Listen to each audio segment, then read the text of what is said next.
فلما جاءهم ما عرفوا كفروا به فلعنة الله على الكافرين آمنت بالله صدق الله العظيم اللهم صل على سيدنا وحبيبنا نبينا وكريمنا ومولانا محمد وبارك وسلم صلاة وسلاما عليك يا رسول الله كلهم من رسول الله ملتمس غرفا من البحر ورشفا من الديم منزه عن شريك في محاسنه فجوهر الحسن فيه غير منقسم ثم الرضا نبي بكر وعن عمر وعن علي وعن عثمان ذي الكرم مولاي صل وسلم دائما سرمدا على حبيبك خير الخلق كلهم. اللہ کی حمد و ثنا نبی محترم صلی اللہ علیہ وسلم کی بارگاہ مقدسہ میں انتہائی محبت و عقیدت سے درود و سلام پیش کرنے کے بعد تمام تعریف اللہ وحدہ لا شریک کے لیے ہے. قرآن مجید فرقان حمید کے مضامین کو ذکر کیا جا رہا تھا اور ہم نے گزشتہ درس میں جو چیزیں ذکر کی تو آج آیت نمبر 89 سے بات کو شروع کی جا رہی ہے. یہاں سے یہود کے تعصب کو ذکر کیا جا رہا ہے کہ نبی مکرم صلی اللہ علیہ وسلم کی حقانیت اور حضور علیہ السلام کی نشانیاں جو تورات کے اندر مذکور تھی، اس کے باوجود یہود نے اپنے حسد میں اور اپنے بغض میں حضور سیدی عالم صلی اللہ علیہ وسلم کی تعلیمات کا انکار کیا اور حضور علیہ السلام کا تعارف اور آپ کی آمد کے حوالے سے تورات میں کھلی نشانیاں، علامات اور آپ کا ذکر موجود تھا. یہ موجود تھا، آپ کی علامات ذکر کی گئی تھی. تو ان تمام علامات کو یکسر اس سے انحراف کرتے ہوئے یہود نے اپنی حسد کا مظاہرہ کیا اور حضور سید عالم صلی اللہ علیہ وسلم کی شانوں کا انکار کیا. حضرت عبداللہ ابن عباس رضی اللہ تعالی عنہما بیان فرماتے ہیں کہ مدینہ پاک کے اندر جو مشہور دو قبیلے تھے جن کا تعارف ابھی ہم نے 2 درس پہلے کیا تھا. ایک قبیلے کا نام اوس تھا، الف و اوسین، اور ایک کا نام خزرج تھا. ان دونوں قبیلوں سے یہود کی شروع زمانے میں حضور علیہ السلام کی اس دنیا میں آمد اور تشریف آوری سے پہلے یہود کی ان کے خلاف بڑی سخت جنگ تھی. تو حضور علیہ السلام کی بعثت سے پہلے یہود ان دونوں قبیلوں کے اوپر آپ کا نام لے کر اللہ سے فتح طلب کرتے تھے. پھر جب اللہ رب العالمین نے حضور علیہ السلام کو عرب میں مبعوث فرمایا تو جو کچھ آپ کے متعلق کہتے تھے انہوں نے حسد میں ان تمام چیزوں کا انکار کیا. حدیث پاک ہے، حضرت معاذ بن جبل رضی اللہ تعالی عنہ ارشاد فرماتے ہیں کہ انہوں نے ایک یہودی سے کہا کہ اے یہودیوں، اللہ تعالیٰ سے ڈرو اور اسلام لے آؤ کہ جب ہم مشرک تھے تو تم ہمارے خلاف سیدنا محمد صلی اللہ علیہ وسلم کے وسیلے سے دعا کرتے تھے. تم ہم کو یہ خبر دیتے تھے کہ وہ نبی مبعوث ہونے والے ہیں، آنے والے ہیں، اور تم اس نبی کی وہی صفات بیان کرتے تھے جو آج ان کے اندر واضح طور پر موجود ہیں اور جس کو ہم دیکھتے ہیں. حضرت معاذ بن جبل اور حضرت بشر بن برہ رضی اللہ عنہما نے جب یہود کو یہ کہا کہ تم ہم سے نبی مبعوث نبی کریم علیہ السلام کی بعثت کی جو صفات بیان کرتے تھے وہ آپ علیہ السلام کے اندر موجود ہے، تو اس کے جواب میں یہود کے قبیلے میں سے بنو نضیر کے سلام بن مشم نے کہا وہ کوئی ایسی چیز لے کر نہیں آئے جس کو ہم پہچانتے ہوں، اور یہ وہ نبی نہیں ہے جس کا ہم تم سے ذکر کرتے تھے. یعنی حضور علیہ السلام کے پر ایمان لانے کی بجائے انہوں نے ان چیزوں کو روکا. اور انکار کی ایک وجہ یہ تھی، سورہ آل عمران کے اندر بھی واضح طور پر ابتدائی آیات میں اس بات کو ذکر کیا گیا ہے کہ آخر کیا وجہ تھی کہ یہود کے سامنے حضور علیہ الصلوۃ والسلام کی تمام علامات اور نشانیاں موجود تھی؟ اس کا خلاصہ یہ ہے کہ یثرب کے یہود جو تھے، جس طرح آج پوری دنیا کے یہود اسرائیل کے پروردہ ہیں، اس وقت جو یہود تھے وہ روم اور اس علاقے میں رہنے والے یہود کے چندوں پر اور ان کی خیرات پر، ان کی خانقاہیں، ان کے مدرسے، ان کے علماء، ان تمام کا جمع خرچ ان پر ہوتا تھا۔ تو ان کو یہ ڈر تھا کہ اگر ہم نے ان کے مشن اور ان کے بتائے ہوئے طریقے سے جان چھڑا کر حق کو قبول کر لیا تو ہمارا یہ چندہ رک جائے گا اور ہماری یہ خانقاہیں رک جائیں گی۔ اور ہمیشہ سے انسان اپنی لالچ کی وجہ سے اور اپنے مال کی ہوس کی وجہ سے وہ حق کا انکار کرتا رہا، اور یہی عادت یہود کے اندر تھی کہ انہوں نے، جن لوگوں نے ان کو نذرانے دیتے تھے، جو انہوں نے جھوٹ کا ایک بازار گرم کیا تھا، جیسے روافظ نے ایک بازار حضرات صحابہ کے خلاف گرم کیا ہوا ہے، جبکہ حضرات صحابہ کرام کا اہل بیت اعظام سے محبت، تعلق اور اہل بیت کا ان سے بیعت کرنا، ان کی خلافت و امامت میں اپنی زندگی کو بسر کرنا، باہم ان سے رشتہ داریاں، لیکن سچے جو لوگ ہیں ان کو سروائیو کرنے میں تھوڑی پریشانی ضرور ہوتی ہے، اس لیے کہ جھوٹ کا پروپیگنڈا بڑا سخت ہوتا ہے، اور وہی اس وقت اہل سنت کو جو روافظ کے مقابلے میں اس جھوٹ سے مزاحمت ہے، اسی طرح اسلام کو یہود کے مقابلے پر تھی کہ یہود نے حضور علیہ الصلوۃ والسلام کے خلاف گویا کہ مسکنسیپشن اور غلط فہمیاں پھیلائی ہوئی تھی، اور جو علامات حضور علیہ الصلوۃ والسلام کے بارے میں بتائی تھی وہ حضور میں واضح طور پر موجود تھی، جس طرح کہ حضرت معاذ بن جبل رضی اللہ تعالیٰ عنہ کا یہ واقعہ گزرا ہے۔ آگے وہ بات مزید آ رہی ہے۔ آیت نمبر 89 میں اس بات کو ذکر کیا گیا ہے کہ وَلَمَّا جَاءَهُمْ كِتَابٌ مِّنْ عِنْدِ اللَّهِ مُصَدِّقٌ لِّمَا مَعَهُمْ، اور جب ان کے پاس اللہ کی طرف سے وہ کتاب آئی جو پچھلی تمام آسمانی کتابوں کی تصدیق کرنے والی ہے، یعنی ان میں جو حلال و حرام کے مسائل ہیں تو ان کی تصدیق کرنے والی ہے۔ وَكَانُوا مِن قَبْلُ يَسْتَفْتِحُونَ عَلَى الَّذِينَ كَفَرُوا، اور وہ اس سے پہلے اے نبی مکرم صلی اللہ علیہ وسلم آپ کے وسیلے سے کفار کے خلاف فتح حاصل کرتے تھے، اوس و خزرج کے خلاف فتح حاصل، اور یہی حضرت معاذ بن جبل نے کہا تھا کہ تم تو اوس و خزرج کے اوپر جس نبی کی وجہ سے فتح حاصل کرتے تھے اور اس نبی کا تم ہمیں بھرم دکھاتے تھے کہ وہ آنے والے ہیں اور ان کی نشانیاں یہ ہے، تو جو نشانیاں ہم نے بچپن سے تم سے سنی، ہمارے باپ دادا نے سنی، تو واقعی میں واضح طور پر وہی نشانیاں ان کے پاس نظر آتی ہے، تو اس کا تم انکار کرتے ہو۔ تو اللہ نے فرمایا وَكَانُوا مِن قَبْلُ يَسْتَفْتِحُونَ عَلَى الَّذِينَ كَفَرُوا، یہ آیت بڑی اہم ہے، مسلمانوں کو یاد ہونی چاہیے۔ 89 ہے سورۃ البقرہ کہ اور وہ اس سے پہلے اس نبی مکرم صلی اللہ علیہ وسلم سے کفار کے خلاف فتح لیتے تھے، یعنی جب وہ جنگ میں ہارنے لگتے تو ہاتھ اٹھا کر حضور علیہ الصلوۃ والسلام کے وسیلے سے دعا کرتے تھے۔ فَلَمَّا جَاءَهُم مَّا عَرَفُوا كَفَرُوا بِهِ، اور جب حضور ان کے پاس آ گئے تو انہوں نے جان کر اور پہچان کر حضور علیہ الصلوۃ والسلام کا انکار کیا۔ قرآن کہتا فَلَعْنَةُ اللَّهِ عَلَى الْكَافِرِينَ، تو سو انکار کرنے والے ان کافروں پر اللہ کی لعنت ہو۔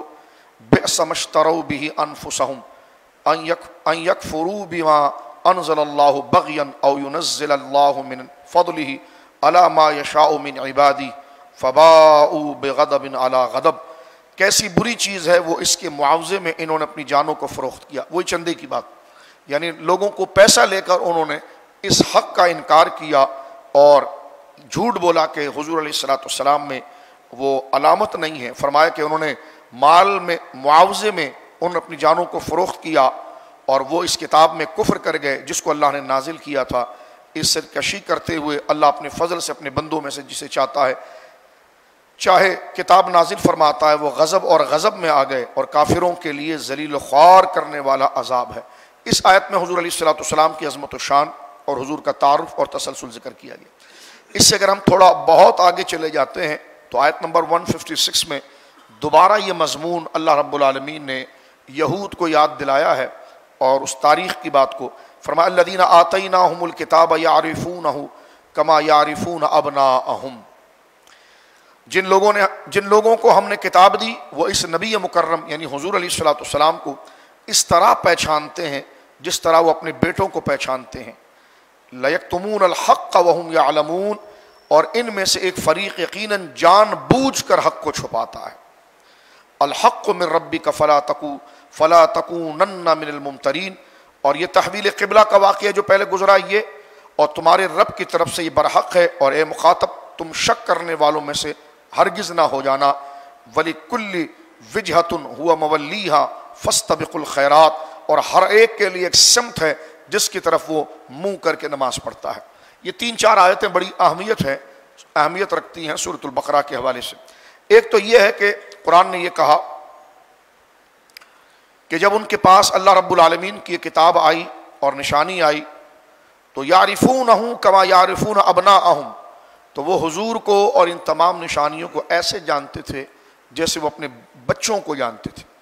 اس کی تشریح ہمیں حدیث میں ملتی ہے کہ حضرت عمر رضی اللہ تعالیٰ عنہ، سرکار فاروق اعظم نے حضرت عبداللہ بن سلام، یہ بڑی قیمتی باتیں، حضرت عبداللہ بن سلام سے سوال کیا، اور حضرت عبداللہ بن سلام یہود کے بہت بڑے عالم تھے، اور یہ حضرت یوسف علیہ السلام کی اولاد میں سے تھے، اور نجیب الطرفین تھے، اور سادات علماء اور سادات خاندان سے تھے.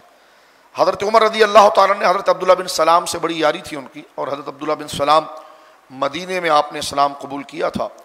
تو نبی کریم علیہ الصلوۃ والسلام پر جب یہ آیت نازل ہوئی تو حضرت عمر نے سوال کیا حضرت عبداللہ بن سلام سے، یا پریکٹیکل تم بتاؤ تمہارے گھروں میں کیا ہوتا تھا.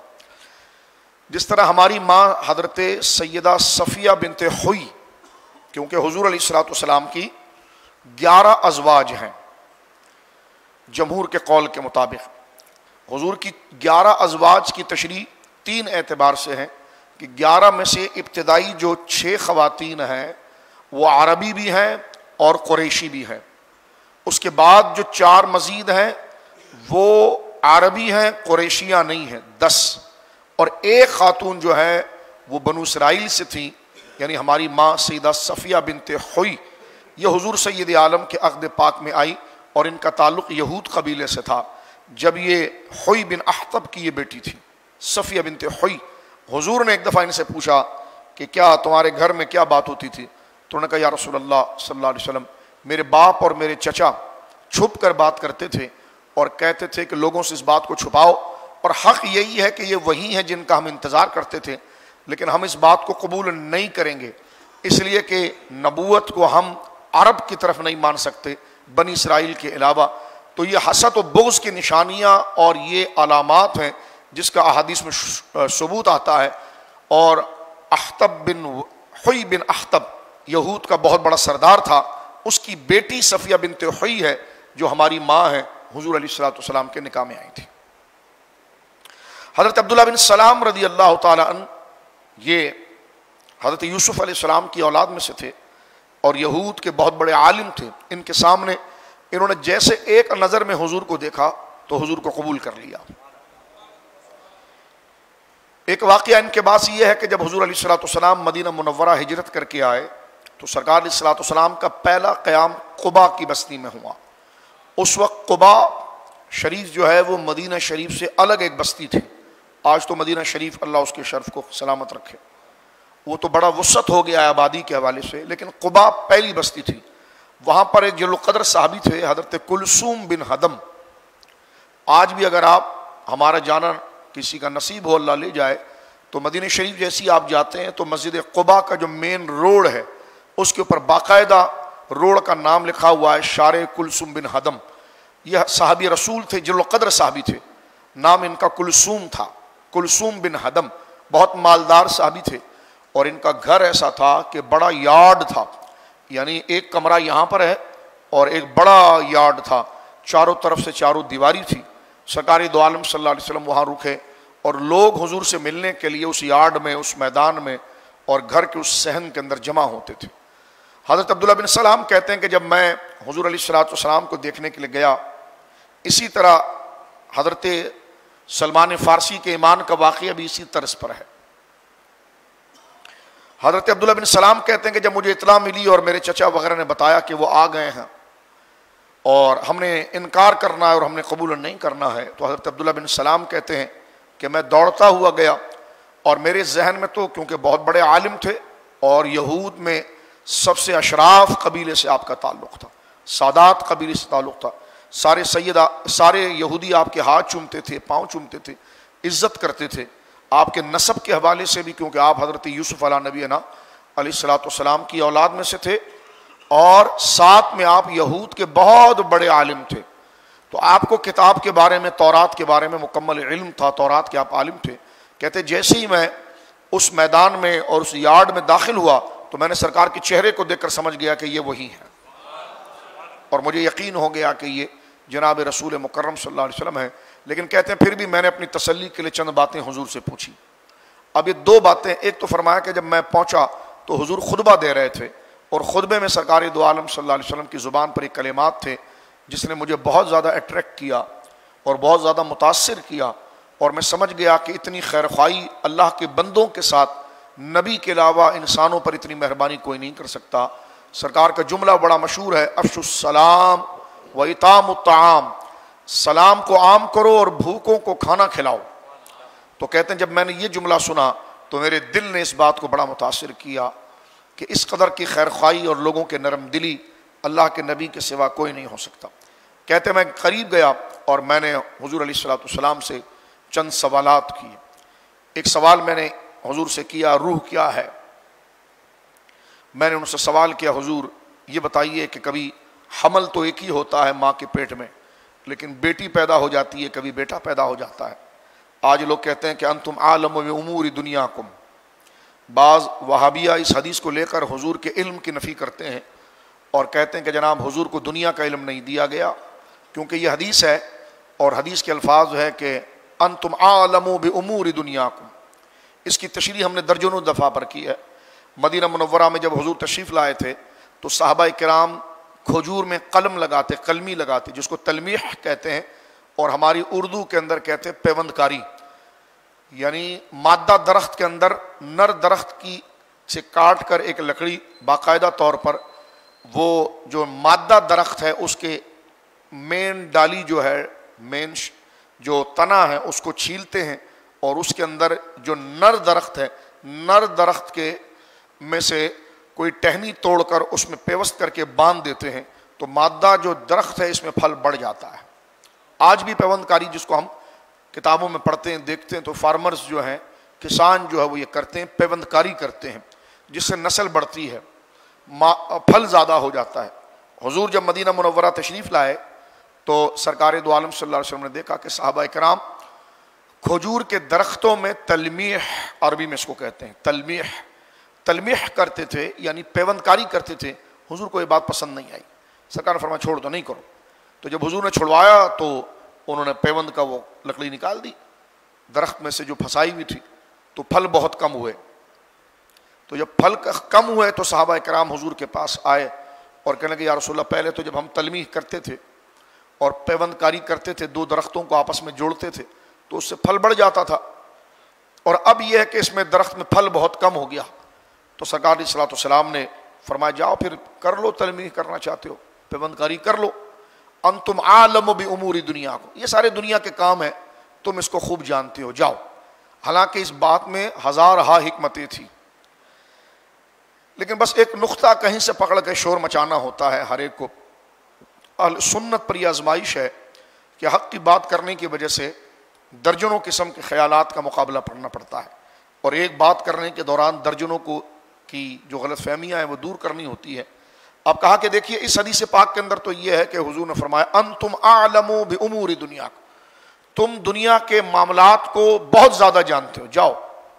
تو کہا پتہ چلا کہ حضور علیہ الصلوۃ والسلام کو اس بات کا علم نہیں تھا. ہم نے کہا تمہارے کو کیا پریشانی ہے کہ اس بات کو لے کر تم نعرے لگا رہے ہو اور کتابیں لکھ رہے ہو اور بکواس کر رہے ہو اور بات پھیلا رہے ہو, تو تم یہودیوں کی اولاد ہو, کیا کر رہے ہو, یہ لوگوں کو کیا بتا رہے ہو, تم اس بات بتا کر تمہارا کیا حاصل ہوگا, حضور کے بارے میں یہ بات کر کے پوری کتاب لکھ کر مناظرے کر کے تمہارے کو کیا حاصل ہوگا کہ دنیا کو یہ بتاؤ گے کہ یہ نہیں جانتے وہ نہیں جانتے, اور عیسائی کھڑے ہو کر یہ کہے کہ تمہارے قرآن میں موجود ہے ہمارے نبی کے بارے میں, وہ تو بندے پیٹ میں کھا کر بھی آتے تھے تو نبی بتا دیتا تھا, تو پتہ چلا عیسیٰ جو ہے وہ حضرت نبی پاک سے افضل ہے. تو میں نے کہا یہ تو تم کیا کام کر رہے ہو, کوئی تمہاری عقل ہے؟ 40 دن کا چلہ لگا کے کیا تم نے دماغ اپنا بنایا ہے؟ کیا تمہیں دشمنی ہے کسی وجہ سے؟ کچھ سمجھنے کی بات ہے, کامن سینس ہے. اس بات کو سمجھنے کی کوشش کرو نا. کیا 14 صدیاں گزر گئی ہے, علماء نے اس مضمون کو سمجھا نہیں جس کو تو صرف متن لے کر شور مچا رہا ہے؟ دراصل بات یہ ہے کہ اگر اس بات کو عام رکھا جائے کہ حضور علیہ الصلوۃ والسلام کو ان چیزوں کا علم نہیں دیا گیا, تو میں پوچھتا ہوں وہ جو تم اپنے مکتبوں پر طب نبوی کی کتاب بانٹتے ہو اور 1000 2000 500 روپے میں طب نبوی نامی کتاب بیچتے ہو, تو ہم پوچھتے ہیں یہ کیا ہے؟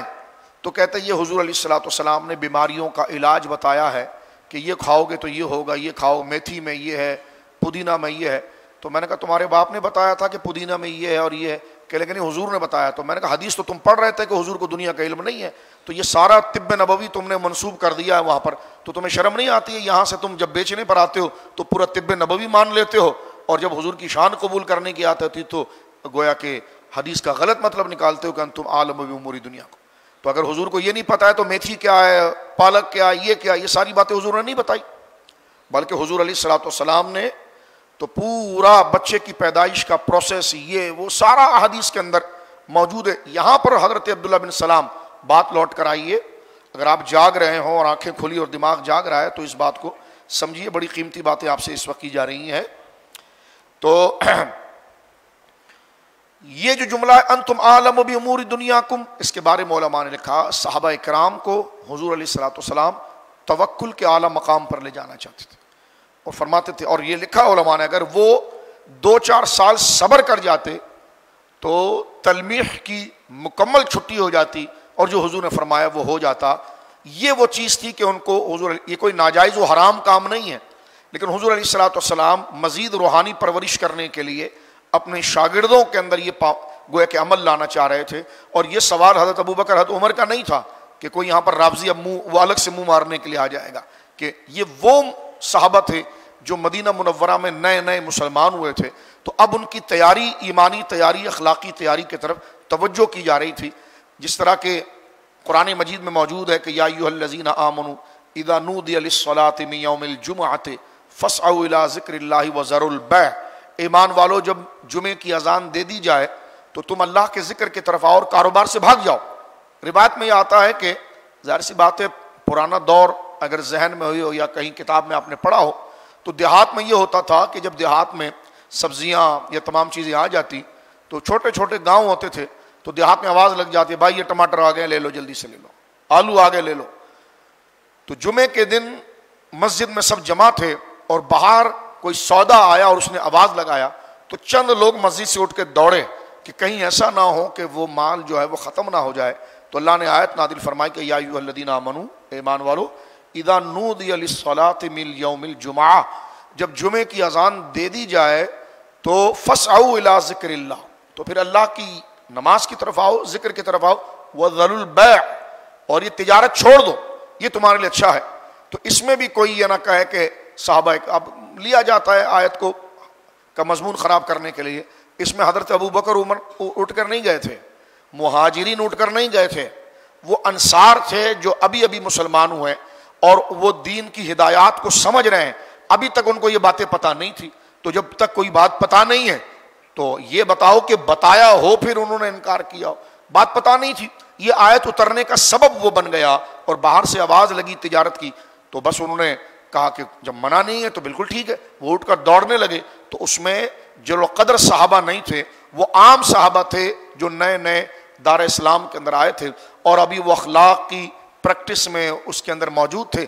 تو آیت نازل ہو گئی تو اس کے بعد بتا دو پھر انہوں نے ایسا کیا ہو, وذروا البیع. تو یہاں پر کالا منہ ڈالنے کی کوشش کرتا ہے, ادھر سے وہ منہ ڈالنے کی کوشش کرتا ہے, تو لہٰذا مضمون ایک ہوتا ہے اور 4 جگہ سے آپ کو سمجھانے کی کوشش کی جاتی ہے تاکہ کوئی اس میں آپ کے ذہن میں یہ آیت پڑھی جاتی ہے کہ دیکھو صحابہ کرام حضور کو چھوڑ کر تجارت کی طرف بھاگ گئے, اور یہ کہا جاتا ہے جیسے سب چلے گئے. کتنا جھوٹ بولتے ہیں, مسجد تو ایسی بھری تھی, وہ تو جو 4 بندے اٹھے جو مہاجرین تھے, حضرت جو سرکار اپنے ساتھ لے کر آئے تھے جن مہاجرین کو, سید صدیق اکبر فاروق اعظم ہے, عثمان غنی ہے, مولا کائنات ہے, اشرا مبشرہ, وہ تو صاحب موجود تھے. ان کو کیا پتا کیا آواز لگ رہی نہیں لگ رہی, ان کی توجہ تو حضور کی طرف تھی.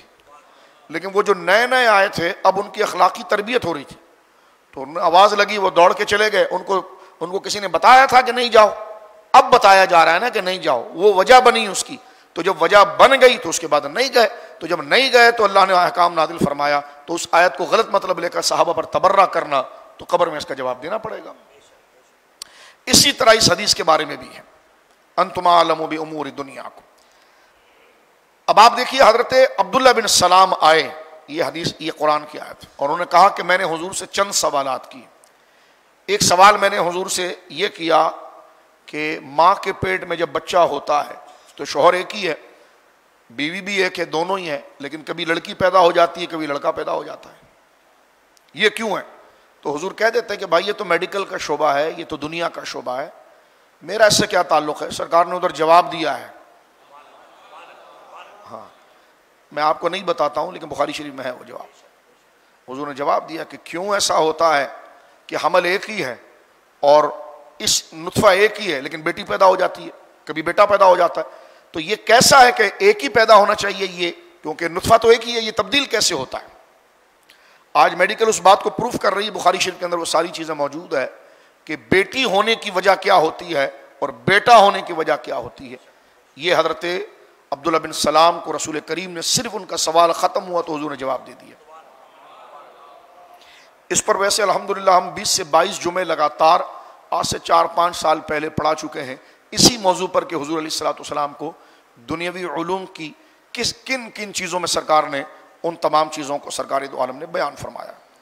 بلکہ ایک واقعہ میں آپ کو بتاتا بھی رہتا ہوں اکثر کہ وفد خُع جب 9 ہجری میں حضور کے پاس وفود آ رہے تھے تو ایک وفد آیا، وفد خُع، اور جب وہ وفد آیا یمن سے بڑے خوبصورت لوگ تھے، اور جب انہوں نے اسلام قبول کیا کچھ دن حضور کے پاس رہے تو ان کے وفد کے کچھ باقیات پیچھے جو لوگ تھے وہ بھی آئے اور وہ حضور کے ساتھ ملے. تو وہ جو پہلا قافلہ آیا ہوا تھا قبیلہ، ان کا جو سردار تھا اس کو بعد میں آنے والے نے کہا تمہیں مبارک ہو، تمہارے گھر بچہ پیدا ہوا ہے، اور تم، کیونکہ ان کو آئے وہ 10-12 دن ہوئے تھے، تھوڑی دیر کے بعد آئے. جب وہ آئے تھے تو ان کی اہلیہ امید سے تھی، تو کہا کہ جناب آپ کے گھر بچے کی ولادت ہوئی ہے، لیکن آپ کے رشتہ داروں میں تھوڑا اختلاف ہو گیا ہے. انہوں نے کہا کیا اختلاف ہے؟ کہا کہ بچہ جو ہے وہ صورت شکل میں انتہائی سیاہ ہے، اور آپ بھی خوبصورت ہو، آپ کی بیوی خوبصورت ہیں، آپ کے والد خوبصورت، ان کی والدہ اور والد خوبصورت، تو سب گورے ہیں، تو یہ بچہ کالا کیسے پیدا ہو گیا؟ تو وہاں پر یہ بڑا، تو ان کے دل میں برائی آئی اور انہوں نے ارادہ کیا کہ میں اپنی بیوی کو طلاق دے دوں گا، کہ اس نے ضرور کوئی بدکاری کرائی ہے، کیونکہ یہ جب میرا بچہ ہے تو جناب یہ رنگت اس کی بگڑی کیوں ہے؟ تو کسی نے کہا بھائی حضور سے پوچھ لو، ایسا فیصلہ نہ کرو. تو انہوں نے یہ نہیں کہا کہ بھائی حضور سے ہم نماز و روزہ زکوٰۃ سیکھیں گے، یہ مسئلے سیکھیں گے. صحابہ کرام میں سے آئے حضور کے پاس اور حضور سے کہا یہ ہے، سرکار سے پہلی دفعہ ملے ہیں، اس کی بیوی تو وہاں پر ہے، ان کی قبیلہ وہاں پر ہے. سرکار نے دیکھ کے فرمایا کہ نہیں، تیری بیوی نیک ہے. اور حضور نے قریب کیا اور ان کے کان میں ایک بات کی اور ان کو کہا حضور نے کہ تیرے جسم کے فلانے حصے پر ایک کالا تل ہے، اس کا رنگ تیرے بچے پر غالب آیا. آج میڈیکل پروف کرتی ہے اس کو، اور یہ حدیث میں موجود ہے. اور تو یہاں ڈبلی بجا رہا انتم عالم بامور دنیا کو، کہ تمہاری دنیا کے معاملات کو تم جانتے. اب وہ کہتے ہیں اشہد انک رسول اللہ، میں گواہی دیتا ہوں آپ اللہ کے سچے رسول ہیں. میرے جسم کے جس حصے میں وہ کالا داغ ہے اس سے تو میری بیوی بھی واقف نہیں ہے. اب وہ تو نئے نئے آئے نا، 10-12 دن ہوئے آئے، اسلام انہوں نے قبول کیا. تو سرکار علیہ الصلوۃ والسلام نے فرما دیا کہ تیری بیوی نیک ہے، اور کان میں انہوں سے کہا، اور بعد میں آ کر انہوں نے دوستوں سے کہا. تو پھر روایت میں بات آئی کہ سرکار نے ان کے جسم کی طرف اشارہ کیا، اور بڑے حیا تھا سرکار، تو بڑے حیا والے، جس طرح کہ حدیث پاک میں آتا ہے جیسے کنواری لڑکی میں اتنی شرم و حیا نہ ہو جتنا سرکار دو عالم صلی اللہ علیہ وسلم حیا فرماتے. اور یہی میں نے کچھ دن پہلے حضرت مولا امام حسن کے بارے میں پڑھا. امام حسن بھی اتنے شرمیلے اور حیا والے تھے کہ ام المومنین حضرت عائشہ، کہ جو ان کی حضور کے رشتے سے حرمت والا رشتہ ہے اور قرآن کے رشتے سے ماں ہے، لیکن روایت میں آتا ہے کبھی آپ نے سیدہ عائشہ کا چہرہ نہیں دیکھا. یعنی جب ام المومنین سے ملتے تو ساتھ میں کوئی ہوتا، اور جب بات کرتے تو نگاہیں جھکی ہوئی ہوتی تھی. یعنی ام المومنین کا چہرہ کبھی نہیں دیکھا. چہرہ دیکھنا ان کے لیے جائز تھا، ام المومنین ان کی محرم ہیں، سرکار دو عالم صلی اللہ علیہ وسلم کے وہ نواسے ہیں، تو اس نسبت سے وہ حضور علیہ الصلوۃ والسلام امام حسن کی دادی لگ رہی ہیں، نانی لگ رہی ہیں، پورا حرمت والا رشتہ ہے۔ اور قرآن ادھر کہہ رہا ہے وازواج امہاتہم، الگ سے ایک رشتہ یہ ہے کہ نبی کی بیویاں تمہاری ماں ہیں۔ تو یہ حیا جو ہے نا اصل میں یہ ایمان ہے۔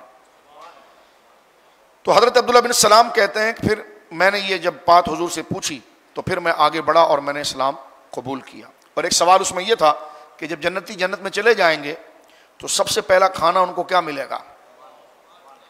تو حضور نے فرمایا مچھلی، اور ایک روایات میں آتا ہے مچھلی کا کبد، یعنی مچھلی کی جو کلیجی ہوتی ہے وہ بنا کر ان کو دی جائے گی۔ تو یہ تو پہلے سے حضرت عبداللہ بن سلام نے جو سوال کیے ایسے نہیں کیے تھے کہ بس فرضی دماغ میں آ گئے، ان کی کتابوں میں درج تھا کہ یہ سوالات ہیں، اور وہ جو آنے والا نبی ہوگا وہ جانے گا۔ یعنی یہودیوں کو بھی پتا تھا کہ نبی کے پاس علم ہوتا ہے،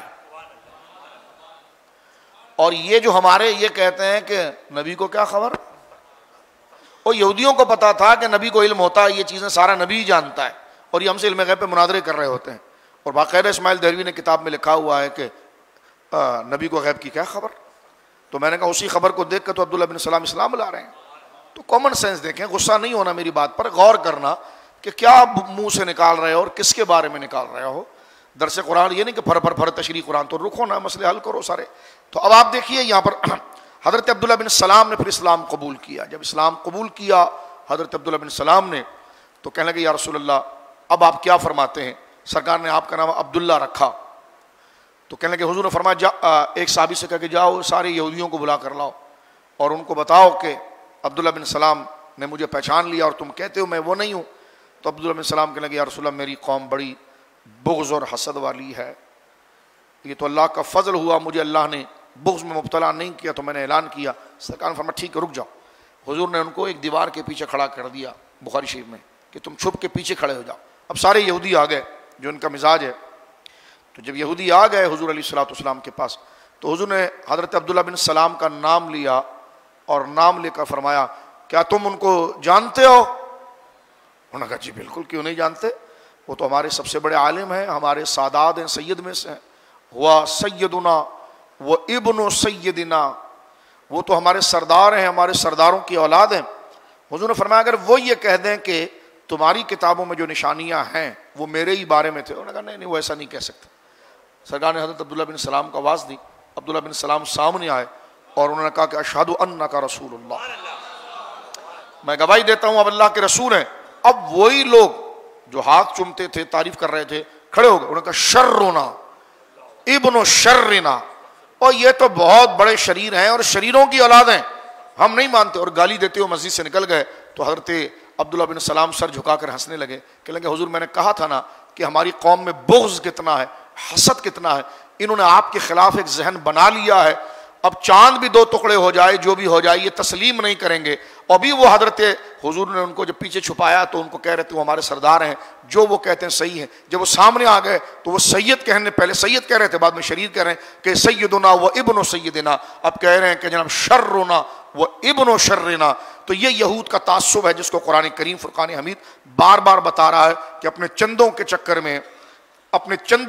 میں وہ فتوے دیتے تھے، آیتوں کو تبدیل کرتے تھے، ماحول دیکھ کر بات کرتے تھے، جس کی حکومت ہو اس کی تائید کرتے تھے، کتابوں سے ان کو کوئی غرض نہیں تھا، اپنے دندوں سے غرض تھا، اپنے معاملات سے غرض تھا۔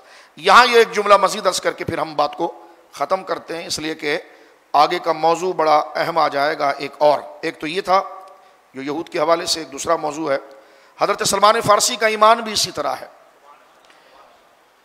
اور حضرت سلمان فارسی کے ایمان پر مستقل تقریریں پہلے بھی ہم نے کی ہے کہ حضرت سلمان فارسی رضی اللہ تعالیٰ عنہ کی عمر جو ہے، بعض علماء نے 140 سال، بعض نے 250 سال، بعض نے 350 سال لکھی۔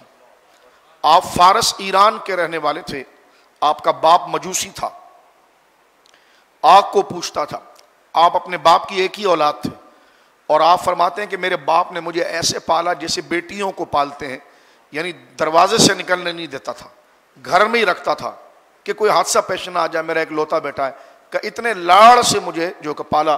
اور ہمارے کیونکہ ہم مجوسی تھے تو ہمارے گھر کے اندر آگ جلتی تھی اور اس میں ہم ایندھن اور تیل ڈالتے رہتے تھے، کیونکہ یہ آگ ہمارا خدا ہے، ہمیشہ ہمیشہ رہے گا، تو تیل بھی ڈال رہے ہیں، خود تیل ڈال رہے ہیں کہ تاکہ وہ چلتا رہے کہ جب تک اس کی بیٹری چارج ہے، وہ پیٹرول ڈلے تو چل رہے.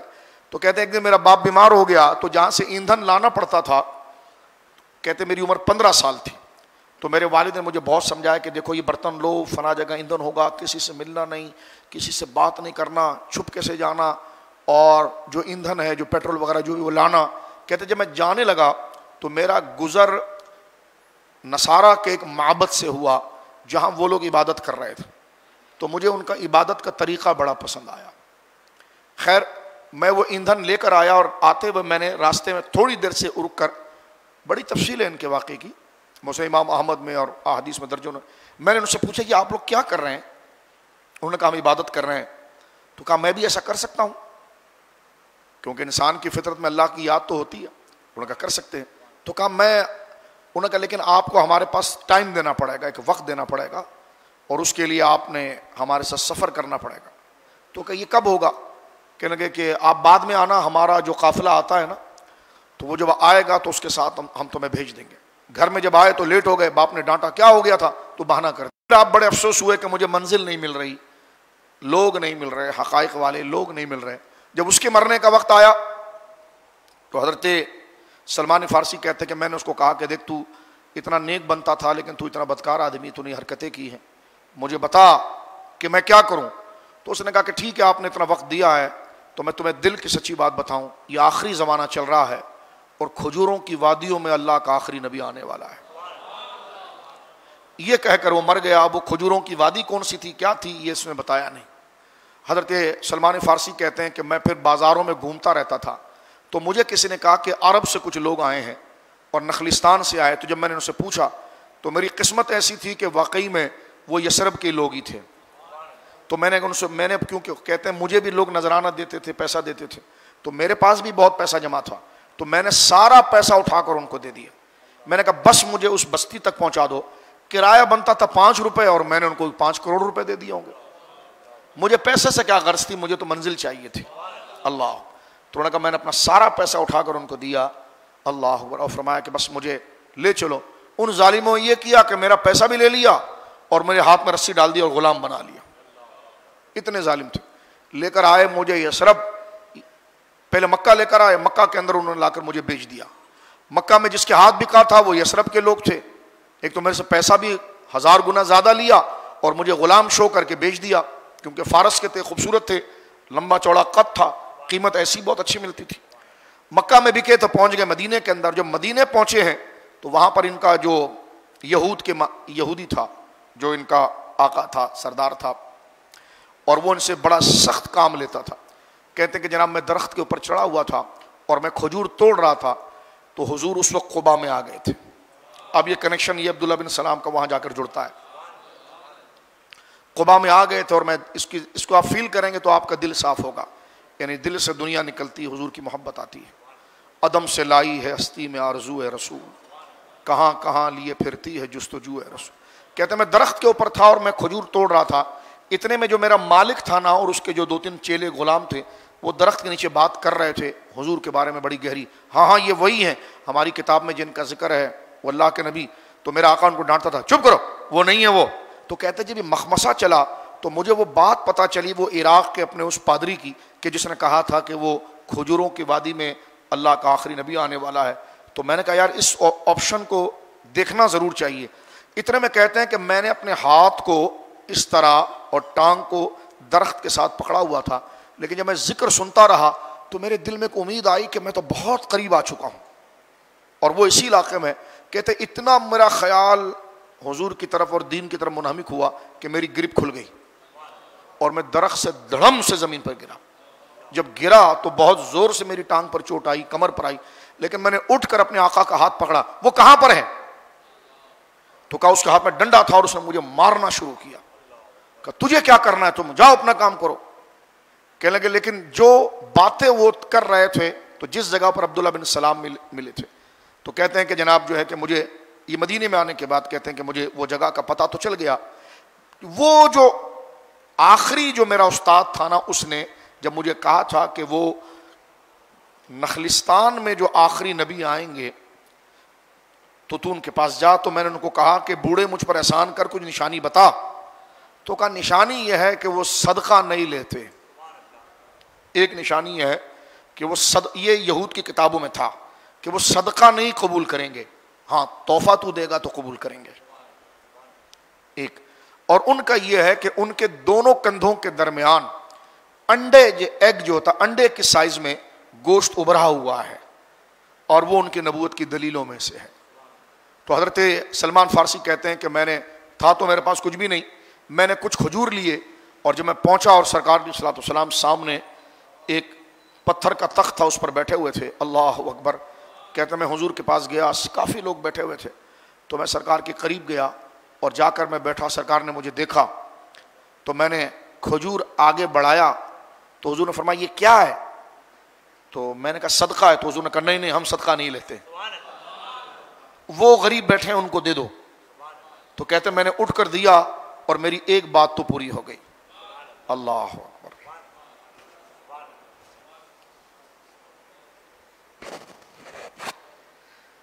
کہتے ہیں کہ پھر دوسرا دن جب آیا تو میں پھر دوبارہ گیا اور میں نے کھجور لے کر کچھ چیزیں فروخت کی اور اس کی کوئی رقم میں نے بنائی. اور میں جب پہنچا ہوں سرکار علیہ الصلوۃ والسلام کی بارگاہ میں، جب میرا نمبر آیا ملنے کا تو میں جب آگے گیا تو سرکار کریم علیہ الصلوۃ والسلام کی خدمت میں نے پیش کیا. تو حضور نے اسی طرح مجھ سے پوچھا کیا لائے ہو؟ میں نے کہا حضور تحفہ ہے. فرمایا جزاک اللہ. حضور نے اس کو قبول فرمایا. فرمایا یہ دو چیزیں ہو گئی. اب میں رات کو سوتا بھی تھا تو حضور کا خیال تھا، اب میں وہ تیسری نشانی کیسے دیکھوں؟ دو چیزیں تو میرے سامنے واقع ہوئی ہے، اور تیسری نشانی میں کیسے دیکھوں اور اس اپنے آپ نے دل کو مضبوط کیسا کروں؟ کا رات بھی اس میں گزر جاتی تھی، دن بھی گزر جاتا تھا. میں بس یہی پلاننگ کرتا تھا کہ میں کیسے جاؤں ان کے ساتھ، تو اتنے لوگ ہوتے ہیں، یہ میں کہوں گا تو لوگ مجھے ماریں گے، میرا حال خراب کر دیں گے. تو کہتے ہیں بس اسی پریشانی میں بس کام سے جب فارغ ہوتا تو بس ایسی نہ کھانے دل کرتا تھا نہ پینے دل کرتا تھا. ایسا گما دے ان کی ولا میں خدا ہمیں، ڈھونڈا کریں پر اپنی خبر کو خبر. کبھی ادھر پھرتا کبھی ادھر پھرتا. کہتے بس ایسی میں پھر رہا تھا تو میں نے بقی کے اندر دیکھا تو بہت سے لوگ جنت البقی کے اندر جمع تھے. تو میں نے کہا پتہ نہیں کیا ہوا ہے مسلم امام احمد میں. کہتے جب میں گیا تو حضور وہاں پر تھے. کوئی صحابی کا انتقال ہوا تھا، سرکار تدفین کے لیے گئے. تو کہتے ہیں کہ میں موقع دیکھ کر، یہ نہیں کہ کسی اور وجہ سے کہ آج چلو بس ملاقات ہو جائے، کیسا کہوں کہ مجھے قمیض اٹھا کر وہ دکھائیں آپ، اور وہ منظر کیسا ہوگا جو میں تیسری علامت ہے بھی پشت کے اوپر، ہاتھ پر تو نہیں کہ دور سے نظر آ جائے. کہتے بس میں جب پہنچا میں نے تو بقی کے اندر رش دیکھا تھا کہ لوگ کھڑے ہیں. میں نے کہا پتہ نہیں کون. جب اندر گیا تو حضور تھے، تو سرکار تھے، تدفین سے فارغ ہوئے. تو میں آہستہ آہستہ لوگوں کو کاٹتا حضور کے بالکل قریب آیا. اللہ اکبر. سرکار علیہ الصلوۃ والسلام سامنے صحابہ سے بات کر رہے تھے اور میں پیچھے سے آیا. کہتے جب میں پیچھے سے بالکل آ کر کھڑا ہوا نا تو سرکار نے اپنا جبہ ڈھیلا کر کے پیچھے کیا. کہتے ہیں وہ جبہ تھوڑا ہوا تو میں نے دیکھا تو وہ گوشت تھا. پھر حضور نے مڑ کے فرمایا سلمان اب بھی کوئی کسر رہ گئی ہے؟ اللہ اللہ. حضرت سلمان فارسی رضی اللہ تعالیٰ نے ساری دنیا چھوڑ دی، پھر حضور کے رہ گئے. پھر میرے آقا نے اتنا نوازا، فرمایا سلمان منا اہل بیتنا، سلمان میرے خاندان سے ہے، میرے اہل بیت میں سے. پھر حضور نے روحانیت کی وہ بارش حضرت سلمان فارسی پر فرمائی کہ حضرت ابو بکر صدیق کی نیابت میں آئے. وہ حضور کا فیضان ابو بکر صدیق کے سینے میں، سلمان فارسی کے سینے میں، اور یہ سلسلہ نقشبندیہ پھر یہاں سے آگے بڑھتا ہے اور چلتا ہے. تو قرآن مجید نے یہاں پر ذکر کیا، بات کو سمیٹنے کی طرف آتے ہیں کہ فرمایا کہ وَلَمَّا جَاءَهُمْ كِتَابٌ مِّنْ عِندِ اللَّهِ مُصَدِّقٌ لِّمَا مَعَهُمْ وَكَانُوا مِن قَبْلُ يَسْتَفْتِحُونَ لِلَّذِينَ كَفَرُوا فَلَمَّا جَاءَهُم مَّا عَرَفُوا بِهِ فَلَعْنَةُ اللَّهِ عَلَى الْكَاذِبِينَ. یہ آگے والی جو آیت تھی جو آگے آ رہی ہے کہ جس میں یہ تھا کہ اگر علم حاصل ہونے کے بعد تو نے ان کی خواہشات کی پیروی کی تو بے شک تو ضرور ظالموں سے. الذین آتیناہم الکتاب، جن لوگوں کو ہم نے کتاب دی، یہ یہود جو تھے، یعرفونہ، اے حبیب وہ تجھے پہچانتے ہیں. جیسے دیکھو وہ عراق میں بیٹھا وہ آدمی کتنا دور تھا، ابھی تو حضور آئے بھی نہیں تھے، لیکن اس کو پتا تھا کہ حضور نے آنا ہے اور یہ نشانیاں ہیں. تو قرآن یہی بات تو بار بار کرتا ہے کہ نشانیاں ہیں، نشانی اب تک نشانیاں ہیں. کل اگر دیکھیں یاد رہا تو میں تورات لا کر رکھوں گا یہاں پر آپ کے سامنے. اب بھی نشانیاں ہیں. اس کے پرانے نسخے ہماری لائبریری میں موجود ہیں علماء کی، تو آج سے 70-80 سال پرانے، اس میں تو اور زیادہ کلیئر ہے نشانیاں جو میں آپ کی خدمت میں عرض کروں گا. ابھی ایک آیت کے ساتھ عرض کرتا ہوں. تو حضرت عبداللہ بن سلام کا ایک واقعہ ہے جو جہاں سے بات چلی تھی کہ حضرت عمر نے حضرت عبداللہ بن سلام سے سوال کیا تھا کہ تم یہود تو بڑے متعصب ہو، لیکن یہ بتاؤ یہ جو آیت ہے الذین آتیناہم الکتاب اور یعرفون کما یعرفون ابناءہم، اے عبداللہ بن سلام ذرا یہ بتاؤ یہ جو قرآن کہہ رہا ہے جن لوگوں کو ہم نے کتاب دی اور اس نبی کو اس طرح پہچانتے ہیں جس طرح اپنے بیٹوں کو پہچانتے ہیں، تو اس کی کوئی معرفت ہے آپ کو؟ اس آیت کی کوئی معرفت ہے؟ حضرت عمر نے حضرت عبداللہ بن سلام سے کہا کوئی معرفت ہے اس آیت کی تمہارے پاس؟ تو حضرت عبداللہ بن سلام نے کہا اے عمر میں نے حضور کو دیکھا تو فوراً پہچان لیا تھا، جیسے میں اپنے بیٹوں کو پہچانتا ہوں. میں سیدنا محمد صلی اللہ علیہ وسلم کو اپنے بیٹے سے زیادہ پہچانتا ہوں. بیٹا کیونکہ بالکل قریب ہوتا ہے، بندہ اپنے بچے کو کیسے بھول سکتا ہے؟ تو اللہ نے فرمایا حبیب جتنا یہ اپنے قریبی بچے جس کو صبح شام دیکھتے ہیں اس کی کوئی نشانی بھول سکتے ہیں، لیکن تیرے بارے میں جو ان کی کتاب میں آیا ہے ان کو اتنا یہ ازبر کرتے ہیں، یاد کرتے ہیں کہ ان کو آدھی نیند میں بھی اٹھاؤ تو یہ پہچان لیں گے. یہی حضرت عبداللہ بن سلام کہتے ہیں کہ عمر بالکل مجھے حضور کا انٹروڈکشن تھا، معرفت تھی، اور ہم حضور کو اپنے بیٹوں سے زیادہ پہچانتے تھے. اللہ تعالیٰ نے ہماری کتاب میں آپ کی صفات بیان کی تھی اور اپنے بیٹوں سے متعلق ہمیں پتہ نہیں کہ ہماری عورتیں کیا آگے فرماتے ہیں. ہمیں تو اپنے بیٹوں کے بارے میں بھی شاید شک ہو کہ ہماری عورتوں نے کیا کیا ہو، لیکن میں شہادت دیتا ہوں کہ حضور اللہ کے برحق نبی ہے. اتنی بڑی بات کی تو حضرت عمر آگے آئے اور آپ کے سر کو چوما اور بوسہ دیا اور فرمایا اللہ نے واقعی میں آپ کو توفیق عطا فرمائی. تو یہ حضرت عبداللہ بن سلام رضی اللہ تعالیٰ عنہ کا یہ ایمان کا واقعہ یہاں پر ہے. اور یہ سورۃ الاعراف اس کے ساتھ مزید اگر کنیکٹ کر دیں تو آیت نمبر 157 کے اندر حضور کی ایک نشانی اللہ رب العالمین نے اسی بات کو سورہ بقرہ میں 2 جگہ پر اور یہ سورۃ الاعراف کے اندر اللہ فرما رہا ہے کہ یأمرهم بالمعروف الذین یتبعون الرسول النبی الامی، حبیب جو وہ عظیم رسول جو امی ہیں ان کی پیروی کریں. الذی یجدونہ مکتوبا عندہم فی التوراۃ والانجیل، وہ نبی محترم وہ ہیں جن کے شانیں لکھی ہوئی ہے تورات و انجیل میں اپنے پاس پاتے ہیں. یأمرهم بالمعروف وینہاہم، یہ سٹوری نہیں بیان کی جا رہی، قرآن ہے یہ حقائق کو قرآن بیان کر رہا ہے، اس میں ذرا بھی شک نہیں رکھنا. اللہ فرماتا ہے ہمارا وہ جو نبی آئے گا یعنی حضور، الذی یجدونہ مکتوبا، وہ لوگ اپنے پاس ہمارے نبی کی شان لکھی ہوئی پاتے ہیں. کہاں پر؟ تورات میں اور انجیل میں. یامرہم بالمعروف، یہ لکھا ہوا پاتے ہیں کہ وہ نیکی کا حکم دے گا، ان کی کتابوں میں لکھا ہوا. وینہاہم عن المنکر، وہ برائی سے روکے گا. ویحل لہم الطیبات، وہ ان پر پاک چیزوں کو حلال کرے گا. ویحرم علیہم الخبائث، ناپاک چیزوں کو ان پر حرام کرے گا. وَيَدَعُ عَنْهُمْ إِسْرَهُمْ، اور ان پر پڑے ہوئے بوجھ کو اتارے گا. وَالْأَغْلَالَ الَّتِي كَانَتْ عَلَيْهِمْ، اور ان کے گلوں میں پڑے ہوئے طوق جو ہے ان کو وہ اتارے گا. اب میں یہاں پر ایک بات عرض کروں، تورات کے اندر یہ حوالہ آخری سنیے پھر ہم اپنی گفتگو کو سمیٹتے ہیں. تورات میں جو ہے